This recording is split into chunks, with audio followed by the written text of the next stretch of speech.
Hi, everybody. My name is Alexis Noriega. I'm an associate producer here at Forbes. I'm joined now by Marisa Dellato, a wealth reporter who covers entertainment, and we're going to give you the box office breakdown. Marisa, thank you so much for joining me today. Thanks for having me, as always. So excited. I know, I'm really excited. Before we get into this weekend, I want to take a step back and go back to Barbie Oppenheimer.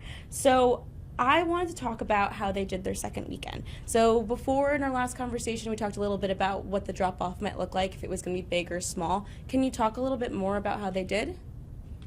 They actually both had very solid, in a good way, drop offs. They were not too severe. Barbie only dropped off around like 42, 43%. Oppenheimer dropped off around 44% domestically. Those are still great numbers considering they're both still the number one and number two movies at the box office this weekend. So, are those numbers typical for a drop off? Yeah, absolutely. I mean, you'll see anywhere from, in the 40s for a really good one, maybe 50s or more if it's getting a little more severe. But it's typical, the most excitement and the best a movie's going to do in the box office is going to be its first weekend. So it is expected, but the fact that they're still competing at such a high level, the fact that they're still dominating over new movies that came out is sort of a little bit unheard of and definitely shows the success of both of these films. Yes, I definitely want to get to the new movies. But first, I want to take an even bigger step back and go a little earlier in the summer. So, right now, the top contender for biggest movie of the year is Super Mario Brothers. So, how does Yes. their second weekend compare to the Barbie Oppenheimer second weekends? So they dropped off kind of around the same 41%, and they grossed 87 million in their second weekend, whereas Barbie grossed 93. This is all domestically, of course. So really comparatively, obviously Barbie's grossing a little more right now. Super Mario Bros. Ended up grossing, it was the number one movie for a few weeks in a row, and so it's going to be interesting to see if Barbie can keep or break that record that Super Mario Bros. Was able to do. Yes, that's definitely interesting to see. And admittedly, I have not gotten over my Barbie Oppenheimer obsession. But let's take a small step back and talk about what happened this weekend. A new movie premiered. It was Disney's Haunted Mansion. Can you tell us a little bit about how it did and how it was received?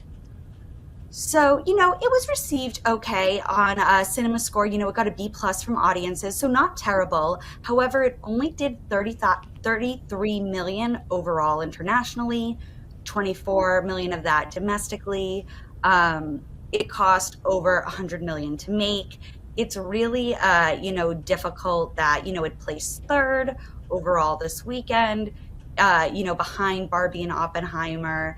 It's really, not a good showing for this movie, especially after Disney's semi, not huge blow up with The Little Mermaid just over, a few months ago. So, yeah, not great overall, but we'll see. I don't, part of it's going to be that they can't beat the Barbie Oppenheimer train. You just can't compete with that.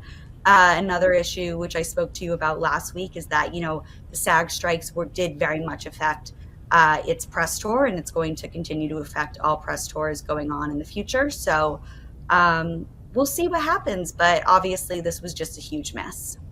Yeah, it seems like the studio is taking a big hit. So I actually kind of want to talk about overall how the studio is doing. Last week we talked about Barbie, Oppenheimer, obviously Universal versus Warner Brothers Discovery. So Disney made out big with The Little Mermaid. How are they doing overall this summer and overall this year?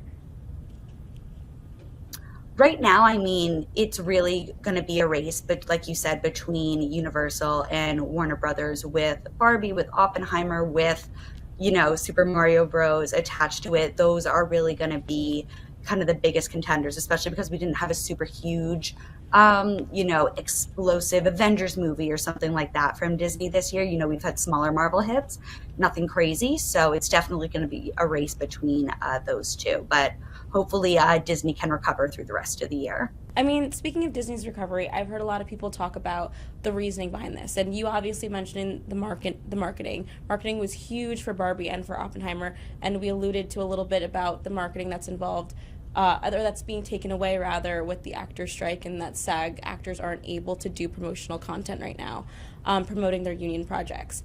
But I have another question because I feel like the conversation has really shifted to, well, I'll see this when it comes out on streaming platforms. And I see this a lot in particularly with Disney films. I feel like people are like, oh, it's going to come out on Disney Plus. Is that also what you're seeing? I think that's part of it. I mean, one of the, I think, keys to the Barbie success, and whether that was created through the marketing madness, whether that was organic, is it did become an event to go see it in theaters. We had people dressing up in pink. I mean, I've been invited to Barbie parties. There's really been, it was a huge event to go, and people had been talking about how they haven't been this excited to go to the movies in years. When people were doing the Barbenheimer double feature, you saw that as well, and getting together with friends. It really became a social event and a reason to see it in theaters. And I think also because the plot of Barbie was kept so secretive, you wanted to know what it was about, what all this conversation was going to be about. I personally didn't want to wait and see it, even the first week. I wanted to see it that weekend so I would know what the memes were going to be about, what all of that was. And so it really captured this. It became an event rather than just a movie. And I think that's kind of what a lot of it, which is, that's really hard to do. It's very difficult. Not every movie is going to be like that. Not every movie should be like that.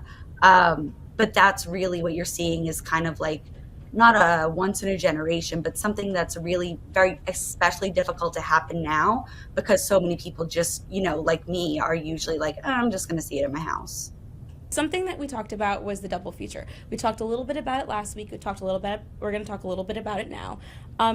Because of the wild success of Barbie and Oppenheimer, do you think that this tactic could be profitable in the end? Should studios start planning double features every weekend to see the success that Barbie and Oppenheimer did? I mean, what's crazy about this weekend is they were done by completely, opposing studios. They weren't done in conjunction, and it's weirdly has benefited them both, I think. And I think it's a rarity. I think it's something that did, like I mentioned, happen organically online and social media through memes, through conversation, that it became this sort of event. I think planning that in the future could definitely be risky. Maybe this was all a big plan and we all just fell into it. And if the studio overlords did that, like, congrats. But I think it's definitely going to be risky going forward, trying to sync your marketing strategy at the same time trying to beat a competing studio, but ride their coattails at the same time. It's very detailed and mechanical. And the fact that all of this happened, I think might just be a once in a blue moon sort of thing. But if it could happen again, it would be great. But we'll see. I think trying to make something like this happen again might be more difficult than just letting it happen as it did. I will tell you, I love a double feature. I would live in the movie theaters if I could, but I know that not everybody is like that. But let's look ahead a little bit. What's going on next weekend? What do we have to look forward to? So next week we have a few smaller movies opening. We have Meg 2, The Trench. We have Till Death Do Us Part. Really kind of some smaller titles, anything, no big blockbusters are expected to hit the theaters next weekend. And I think we're probably going to see another Barbie Oppenheimer, leading the pack. Okay, well, I'm so excited to chat again next week about the movies that we just talked about and probably talk a little bit more about Barbie Oppenheimer. Thank you so much, Marisa. Of course.